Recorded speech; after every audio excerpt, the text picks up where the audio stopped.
Dok, tatapatin na kita.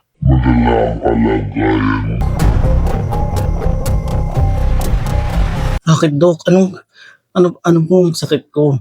Dok, tulungan niyo ako. Bakit? Anong problema? Ang sakit mo ay dobleng sakit at meron na itong komplikasyon. Tinatawag natin na laryngitis. So, malala na ito. Teka, Dok, hindi ko maintindihan. Anong dobleng sakit? Saka anong laryngitis? Wala ka bang yung layman's term para maintindihan ko? Puro naman technical yan eh. Doctor's terms yung ginagamit mo. Ang hirap intindihin nun eh. Ibig sabihin nun, sakit-sakitan. Wala ka naman talagang sakit eh. Saka yung laryngitis, ibig sabihin nun, pagsisinungaling, laging komplikasyon yun ng sakit-sakitan mo. Loko-loko ka. Saka tinan mo nga sarili mo.